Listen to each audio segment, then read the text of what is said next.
দাবি না মানা পর্যন্ত আন্দোলন চালিয়ে যাব। ৬০ বছর ধরে এই আন্দোলন চলতে আছে। আমরা চাচ্ছি একটা সমাধানের মধ্যে যেতে। তো এই আন্দোলনটা আজকে সারাদিন ব্যাপী চলবে, ব্লকেট কর্মসূচিটা। ভার্সিটি যে প্রশাসন বর্তমানে ভঙ্গুর অবস্থায় আছে, যার ফলেই তো আমাদের উপর বহিরাগতরা হামলা করছে। আমরা নিরাপত্তাহীনতার মধ্যে আছি।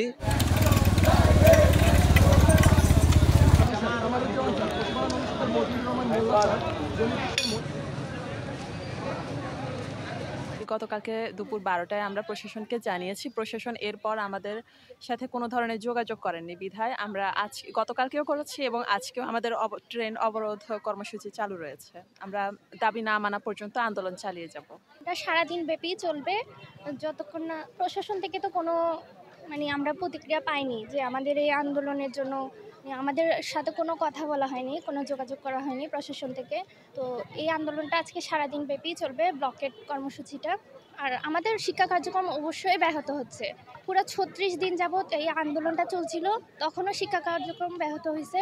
এখন আমাদের যে ফাইনাল পরীক্ষা, সেটাও এখন কোনো নির্দেশনা আসেনি যে কখন হবে। আজকে দ্বিতীয় দিনের যে রেল অবরোধ চলতেছে, এটা অনির্দিষ্টকালের জন্য আমরা করতেছি, যাতে আমাদের সমস্যাটা সমাধান দ্রুত হয়। প্রশাসন আমাদেরকে আশ্বাস দিছে যে তারা মধ্যস্থতা করবে, কিন্তু ওনারা চাচ্ছে প্রতিনিধি হিসাবে। কিন্তু আমরা চাচ্ছি সবাই একসঙ্গে, আমরা সব স্টুডেন্ট একসঙ্গেই থাকবো, ওখান থেকেই সমস্যা সমাধান হবে। আর যে আমাদের যে হল থেকে চলে যেতে বলছে, এখানে ভার্সিটি যে প্রশাসন বর্তমানে ভঙ্গুর অবস্থায় আছে, যার ফলেই তো আমাদের উপর বহিরাগতরা হামলা করছে। আমরা নিরাপত্তাহীনতার মধ্যে আছি।